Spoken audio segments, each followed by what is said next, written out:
جب حضرت نوح علیہ السلام اپنے امتیوں کو لے کر کشتی میں بیٹھے تو انہیں کشتی میں ایک بوڑھا نظر آیا۔ اسے کوئی پہچانتا بھی نہیں تھا۔ آپ علیہ السلام نے ہر چیز کا جوڑا جوڑا کشتی میں بٹھایا تھا، مگر وہ اکیلا تھا۔ لوگوں نے اسے پکڑ لیا۔ وہ حضرت نوح علیہ السلام سے پوچھنے لگے کہ یہ بوڑھا کون ہے۔ حضرت نوح علیہ السلام نے اس سے پوچھا، بتاؤ تم کون ہو؟ وہ کہنے لگا، جی میں شیطان ہوں۔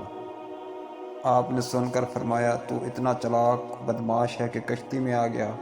کہنے لگا، جی مجھ سے غلطی ہو گئی ہے، اب آپ مجھے معاف کر دیں۔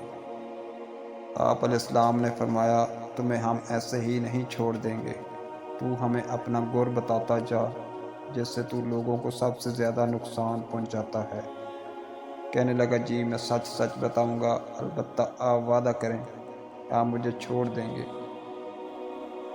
آپ علیہ السلام نے فرمایا، ٹھیک ہے، ہم تمہیں چھوڑ دیں گے۔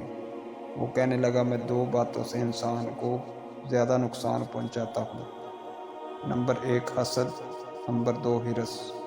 پھر وہ کہنے لگا کہ حسد ایک ایسی چیز ہے کہ میں خود اس کی وجہ سے برباد ہوا، اور ہرس وہ چیز ہے جس کی وجہ سے آدم علیہ السلام کو جنت سے زمین پر اتار دیا گیا۔ اس لیے میں انہی دو چیزوں کی وجہ سے انسانوں کو سب سے زیادہ نقصان پہنچاتا ہوں۔ واقعتاً یہ دونوں ایسی خطرناک بیماریاں ہیں جو تمام بیماریوں کی بنیاد بنتی ہیں۔ آج کے سب لڑائی جھگڑے یا تو حسد کی وجہ سے ہیں یا ہرس کی وجہ سے۔ حسد انسان اندر ہی اندر آگ میں جلتا رہتا ہے، وہ کسی کو اچھی حالت میں دیکھ نہیں سکتا۔ دوسرے انسان پر اللہ تعالیٰ کی نعمتیں ہوتی ہیں اور حاسد کے اندر مروڑ پیدا ہوتے ہیں کہ وہ اچھی حالت میں کیوں ہے۔